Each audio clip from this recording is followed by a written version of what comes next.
Hello everyone, Late Night Commander Sawyer here, and today I want to talk a bit about a thing that keeps happening when reviewers talk about RAM, and it sort of annoys me because it is such a low-hanging fruit to include, but at the same time also a very complicated concept, so I can kind of understand that almost no one touches on it. And that is that, well, XMP is not really something you should actually set and forget. Like, for years now, XMP has been sold to us as just like, oh, you want good RAM, you put your RAM in, you turn XMP on, and now you have fast RAM. And then all of the reviewers take that for face value, and all the consumers take that for face value. And they buy their RAM, they put it in, they enable XMP, and they expect that that's everything you need to do.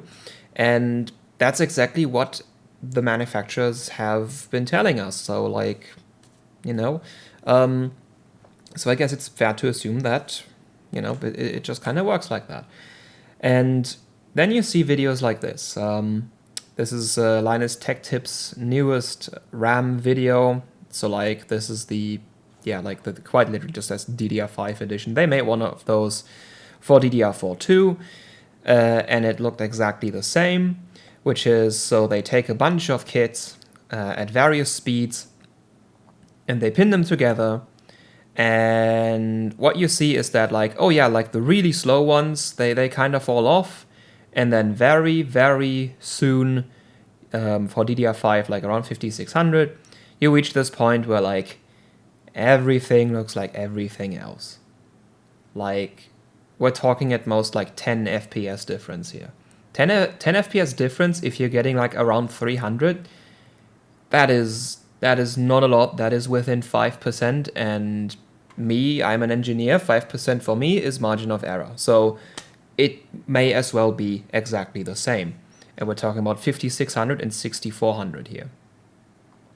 So why does everything look like everything else? Well, because XMP sucks.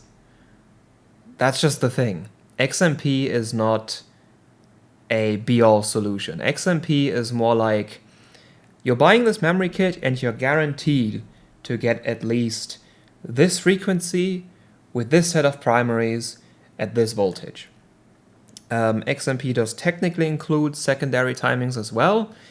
However, either your motherboard ignores them in case of, I'm actually not too sure, it changes on platform and generation, but I've had Asus, I've had Gigabyte, and I've had MSI boards, and all the ones that I've had have ignored the secondary timings that were part of the XMP spec. There's also motherboards that don't ignore them and actually apply them, but in that case, well, honestly, I've never seen a single XMP spec that actually had good secondaries.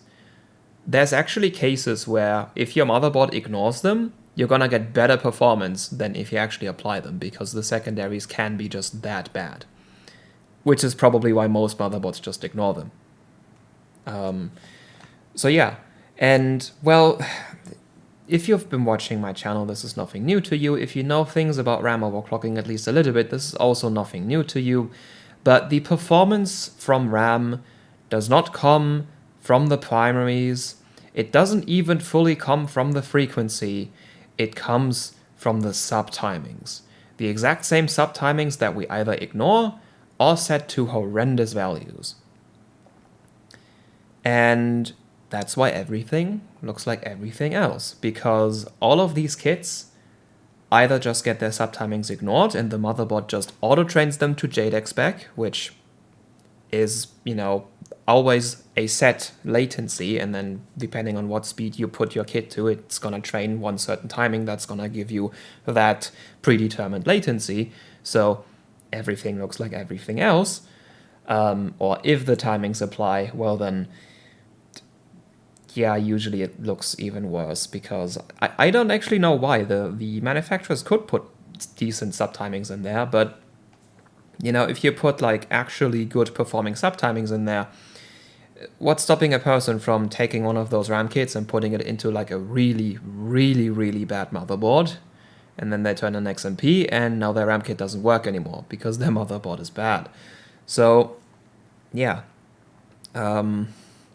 XMP it technically could support decent subtimings, but there's legitimate reasons for why it doesn't.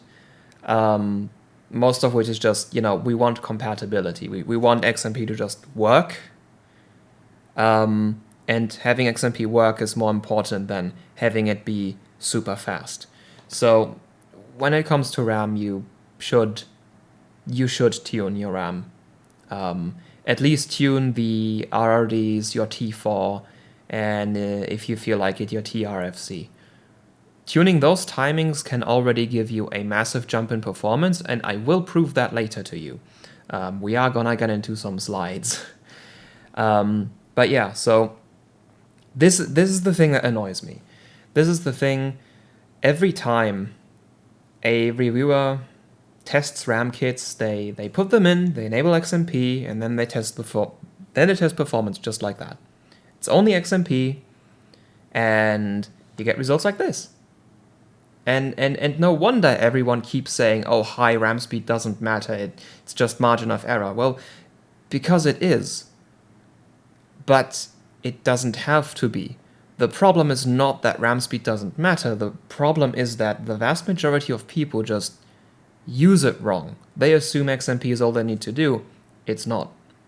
And I was very, very genuinely and positively surprised when Hardware Unboxed published this video. So, Hardware Unboxed made AMD Ryzen 7000 series RAM memory scaling feed tuned memory.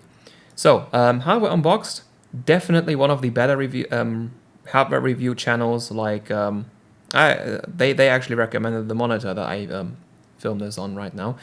But anyway, like, I like Hardware Unboxed because they do stuff like this sometimes. And basically the gist of this is, when Ryzen became a thing, especially Ryzen's Infinity Fabric, FCLK, people noticed that it is kind of, very bound to your RAM speed. And so people became a little bit more aware to actually having like proper RAM setup, but it didn't really help the problem of people still thinking that XMP is all you need to do.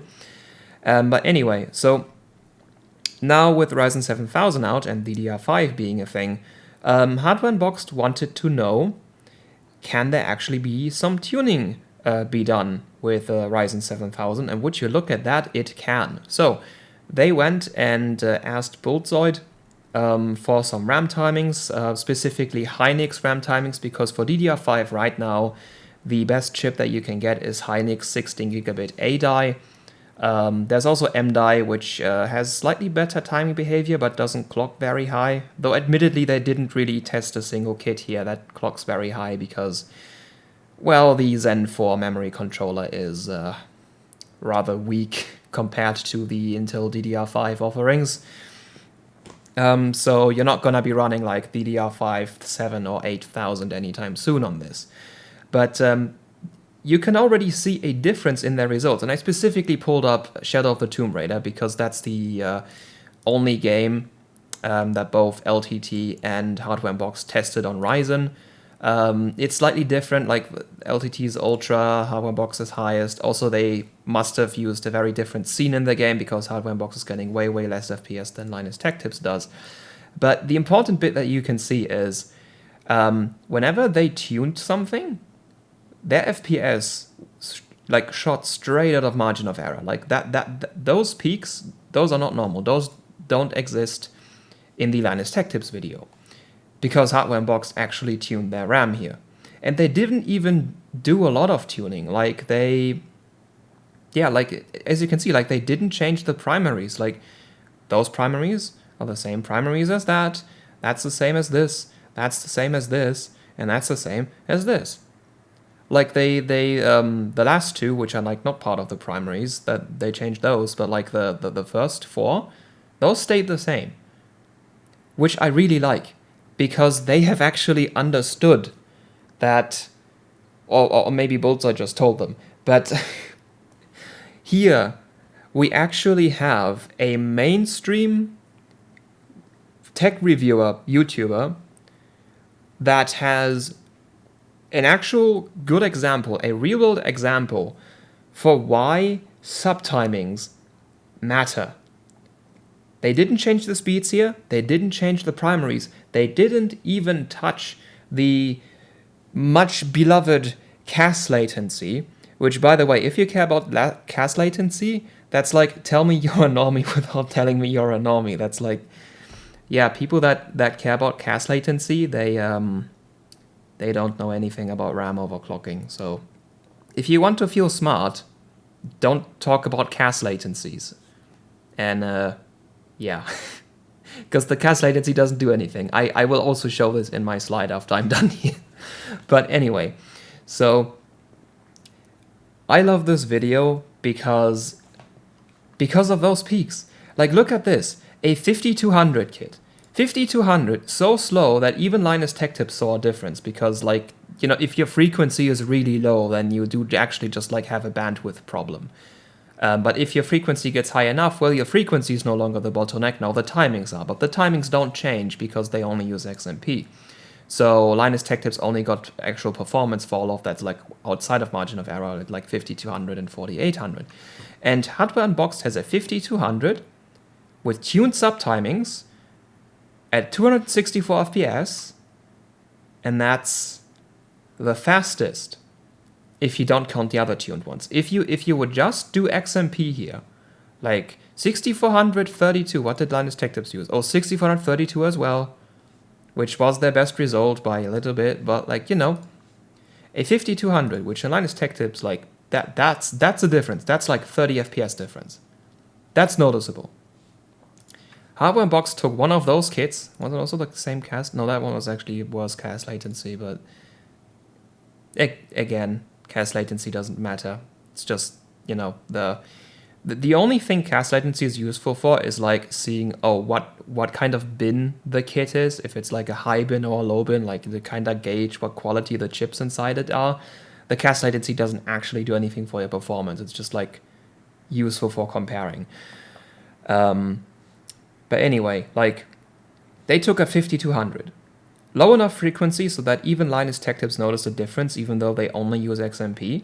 And apart from the other tuned kits, this is now outperforming everything. Everything in the list, which is amazing. And then they did the same tuning to the other kits. And, you know, they start looking more like the same again. Like, actually, these 5600s is faster than the 6000 by 1 FPS, which is probably margin of error again.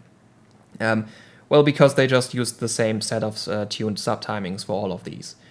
But the important bit is, they are measurably faster. Like, it's not a whole lot. Like, it's not like next-gen performance levels of improvement, but this is just like a very, very basic, just like, oh, if you have a Hynix kit, just put these settings in and it should just work. Like, that's how generic the tweak is that they did here. And a 5200 is now faster than a 6400. Just like that. Like, this is great. This is great. So I very much appreciate the work that Hardware Unboxed did here. I hope they do one for Intel too, because I want to see the same thing happen at like way higher frequencies. Yeah, like this gets a thumbs up from me, like literally. Whereas this, well, the dislike turn doesn't work anymore, but I don't like videos like this. Like, as much as Linus Tech Tips helps bring people into the fold and like Linus Tech Tips serves a purpose, it's just that, you know, with 15 million subscribers, they kinda can't really do everything anymore. They have to make it for a general audience. It's just too bad that they seem to just not be aware that, you know, subtimings matter. Like, I get the idea that, like, you know, like Anthony and Alex, like the overclocker guys that they have there, like they seem to try. They seem to genuinely be wanting to try It's just that they either don't get the time or maybe just push back of like I get the idea that Linus doesn't think overclocking is a thing that should really be done, which is not a good idea because of what we're gonna get into. So you've seen this slide once before. So this is LinPack Extreme. LinPack Extreme is, well, extreme. LinPack is basically Y-Cruncher, but like instead of giving you a time, it just gives you an actual like gigaflops number. So higher is better in LinPack, whereas lower is better in Y-Cruncher, but they're basically exactly the same test. So this is a very, very heavy, very hot running multi-core test that is very memory dependent. Because another problem with the tech reviewers is that, well, if you don't know like what's important about RAM, how are you supposed to know what tests to use for RAM? So I keep seeing people using Cinebench to compare RAM, which, no, Cinebench does not scale with RAM at all. Cinebench is so CPU clock bound, it's not even funny anymore. Like, Cinebench is an awful benchmark for RAM. Even the IDA64 benchmark is not a good benchmark because it is also CPU frequency bound. You can have better RAM, you can have straight up better RAM. If someone else just has a CPU that clocks way higher than yours, they're gonna get better latency. Because that's just kind of how the test works. So yeah, you can only use IDA64 if you compare between the same CPU running the same clock speed. Otherwise, it's just getting thrown off. So yeah. But anyway, LinPack is a very nice benchmark for specifically testing RAM. It's also CPU benchmark, of course, but in this one I kept my 8700K at 5.2 gigahertz and only changed RAM settings. And I mean, that's a pretty big improvement, huh? Like that's more than this. Though to be fair, my 8700K is a very extreme example. And also 4400 is not gonna work on the vast majority of 8700K compatible motherboards. This was on a Maximus 9 Apex running a Maximus 10 Apex BIOS. So this is like, unless I somehow get a Z390 SoC LN2 from Gigabyte into my hands, that's pretty much, well, I mean, there is the Maximus 11 gene, but like this is pretty much peak DDR4 overclocking with Coffee Lake. But yeah, like that's a difference. And you can see like, so the purple things are just the JEDEC spec. Because, you know, there are different JEDEC specs than 2133. There's a lot more JEDEC specs. It's just that most memory vendors just put a generic 2133 onto their sticks, even though the chips might actually be rated for something else. Blue is XMP, and then everything that's orange is a manual overclock where I actually went and optimized the subtimings. And would you look at that? Here's a 3600 with pretty bad primaries, outperforming a 4400. Just like that. Here's a 3600 182020, outperforming a 4400. By the way, here's 3200 161818. Like the XMP. Like, yeah, I wish I had done this with just tuned subtimings, but like those 3600 overclocks have horrendous subtimings because it's on the BCRC and BCWE B-die. Those are like really bad B-die sticks. B-die is very inconsistent, like BCPB, at least my BCPB, that's the good stuff. Yeah, like here's a full-out 3200 overclock, 271 gigaflops. Here's an XMP 3200, 201 gigaflops. Yeah. Here's a 4 gigabit E-die stick that's also like really good. Like, you know, I've showed this before. The 8700K is amazing with memory, and I wish every CPU would scale like this, but sadly they don't. The 8700K has a very small die, so the ring on it is really fast, and it doesn't have a lot of cache compared to CPUs these days, so it tends to benefit more from fast RAM. If you look at something more modern, it's gonna look like this. So I did this today. This is my productivity for today. I tested a lot of RAM today. Yeah, so this is my Ryzen 7 5800X. It has PBO, just the same settings for everything, and it's running on an MSI B550 Unify X. This board is new, and I very much like it. It's DIMPAC Extreme again. I took an average of 5 loops instead of just running it once, so this is even more accurate now. And we have a similar idea. Purple is just JDEC. That's just what you get if you don't enable XMP. Everything that's blue is when you enable XMP.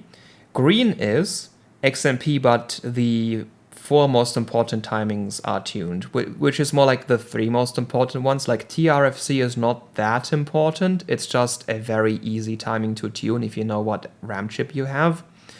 But TRRDS, TRRDL, and T4, those are the big 3. They need to be tuned because the motherboard auto-trains them loose, and if it applies the XMP setting, they will be even looser. And these... My phone just activated with the Google Assistant, that's interesting. Anyway, these 3 timings have a massive performance impact, as you can see right here. Like just the graph. And then orange again is just every timing is tuned. And yeah, so the 5800X is not as big of a difference as the 8700K. Like difference between lowest and highest result is about 33% here. Here it was more like 88%. So yeah, everyone who keeps saying that Ryzen scales more with memory than Intel, no, it doesn't. Like, yeah, it just kind of doesn't. The thing with Ryzen is the FCLK. Because you can see this in the results too. Like pretty much like a large booster of why the green is better is because it's at 1900. And if you just enable XMP, your motherboard will never set more than 1800. So here's an 1800 here's a 3800 running at 1800 FCLK, which is mismatched. 3800 should be 1900, which is also why this is slower than the 3600, which admittedly has better timings. But yeah, this is most certainly faster because the FCLK is actually synced to the DRAM speed, whereas the 3800 here and also the 3733 are desynced because this should be 1866, this should be 1900, but XMP doesn't do that. XMP, like at least the MSI B550 Unify X, will not set more than 1800 FCLK if you just turn on XMP. So that's not a thing. But yeah, so if we just look at the XMP results, if we just ignore everything that's orange and green, you know, it looks like the Linus Tech Tips video all over again. It's just like, you know, like the really slow one, like the JDEC stuff. Yeah, you know, that's a little bit of a drop-off, but then past that, everything just kind of starts looking the same. Like we have a difference of like literally 11 gigaflops from slowest to fastest XMP. And if you only look at the blue part, then yeah, like, you know, fast RAM, not really a point, because this is all margin of error. And then here's the same stuff, which just has RRDs and T4 tuned and TRFC and slight tweaks to the primaries. Like on Ryzen, you have TRCD split into 2, and one of them can pretty much always do 8. So I did that. But like this is a 3200, 16, 18, 18. Where's the one in here? I can't find it. It's in here somewhere. Oh yeah, here it is. 3200, 16, 18, 18. So that's the XMP that you would get, and you're like pretty much smack down in the middle of the XMP pile, 284 gigaflops. The same thing. I only touched one of the primaries, which can pretty much always do 8, like you will see every single tuned one has 8, except that one. That one's funny. Yeah, just 8. I just maxed the FCLK because 3200 would be 1600. And the thing with the FCLK is, if your FCLK can go 133 or higher above what would be synced to your memory, you can actually still gain performance by setting it higher. So if your maximum is 1900, like on my CPU, and you're at 1600, that's a difference greater than 133. So setting this to the maximum will actually be faster than having it synced. But if you're like at 3733, which would require 1866 and your maximum is 1900, setting it to 1900 will actually lose you performance because then it's desynced, but not so much faster that you just like gain extra performance because the SAK is just so much faster. So yeah, that's another tweak. But yeah, like just look at this difference. Just look at that. A 3200 1688, it's a C-die XMP. Like a goddamn C-die. Like, okay, like there's also an AFR XMP. Like AFR is the actual worst chip, but AFR is so old you basically don't find it anymore. Like C-die is the worst chip that you can like currently get in like kits. Like basically the worst chip, and it outperforms everything at XMP by a mile. Like there's a 4400, like there's the 4400 from the 8700K in here. There's a 3800 with the same primaries. There's also a 3800. What was there? Well, there's a 3733 with like really good, like that's B-die primaries in there. All of them lose to goddamn C-die because it has tuned RRDs and T4. Yeah, and then it's also, well, that's just a, yeah, it's just a 3200 again, but like better primaries because that's B-die then. Not actually that big of a difference. He's a 3800, 161919. That's a CJR. CJR is also a very cheap chip, like cheap kits. Not a really bad chip, but also not a very great one. But yeah, like it does 3800, so you can just have your FCLK properly synced and maxed out at the same time, so that gives you a bit more performance. Also, I felt funny, so I put a 4800 in there. 4800 is actually so fast that, you know, it still gave you a little bit extra performance, even though it's like very desynced now. But yeah, like it basically doesn't matter what you put in here. Just the benefit from tuning RRDs and T4. That's basically what gives you this giant jump. And then you can see like the difference from just like the couple important timings to like all the timings is not all that big. But yeah, so like orange is these kits have all their timings tuned to basically optimal timings, unless when I was feeling funny. Yeah, I put this in here just to tell people that, yeah, the primaries don't matter. So this is the same thing as here. So this is what I run daily on that system. So 3800, 14, 8, 14, 14. Yeah, so that's just the best performing one. And I took this and I just set all the primaries to 22. And you know, it's slower, but it's still within 5% of this. So technically margin of error. So yeah, people who say primaries matter, no, not nearly as much as RRDs and T4. Then also like this, yeah, the 3733 16 8 16 16 here, that's like a generic B-die Ryzen setting. That's just, yeah, this is like another thing, like similar to what Hardware Unboxed had. It's just like these settings, it's just if you have Samsung 8GB B-die, these settings pretty much always work. So that's like one of these, and you know, pretty decent performance.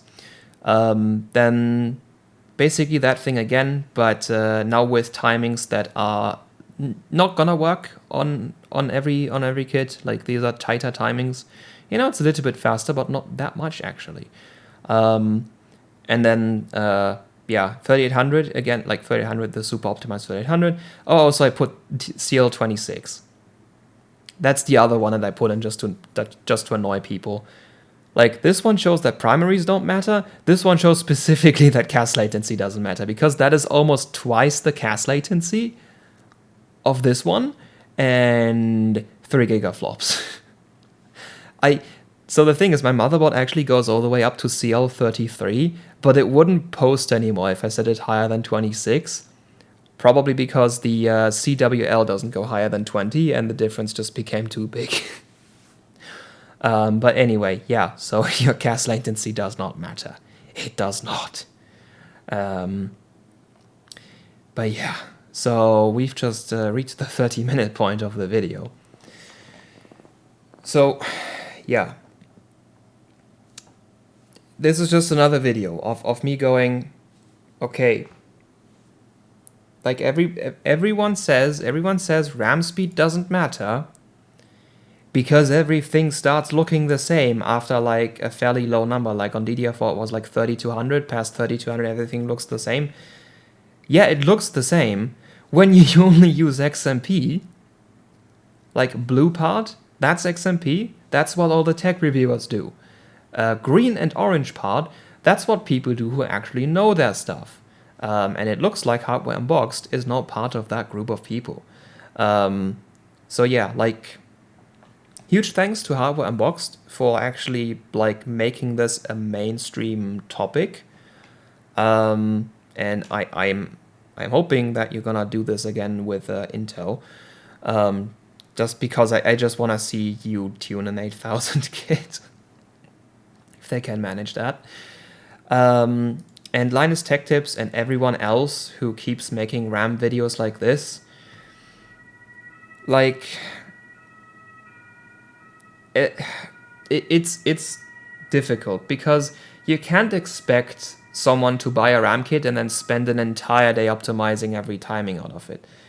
That's unreasonable. But you know what's reasonable is to tune the RRDs in T4 and maybe TRFC. TRFC is not that important. Like, I did some testing for TRFC today, and there's like less than a 5% difference between 270 and 990 with this one, with this overclock.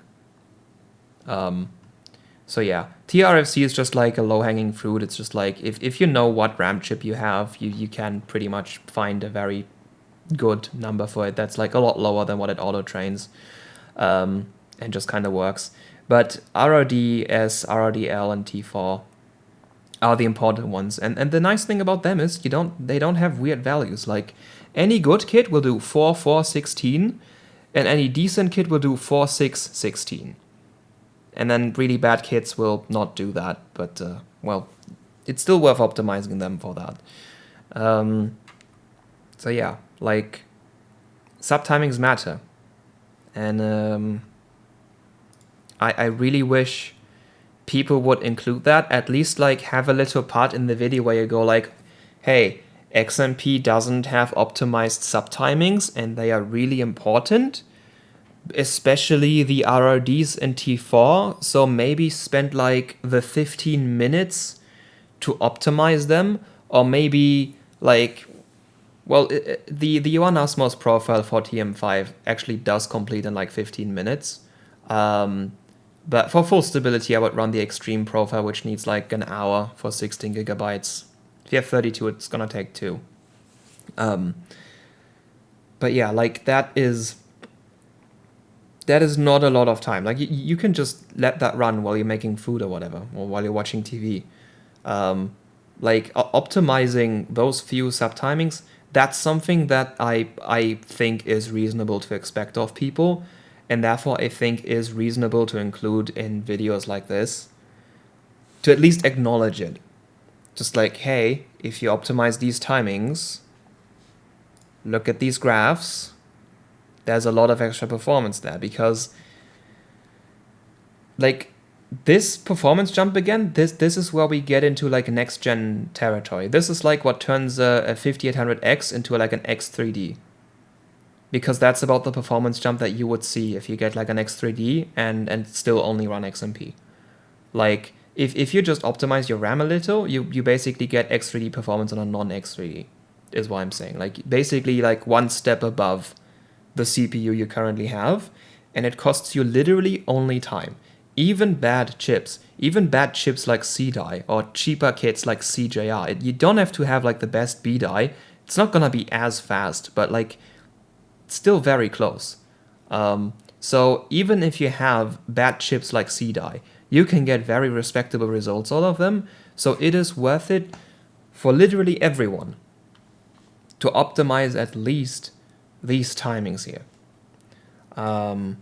And yeah, so that's about 35 minutes of me repeating myself done. And I think that's gonna be it for today. So, this video is good. This video needs improvement. Until next time, goodbye.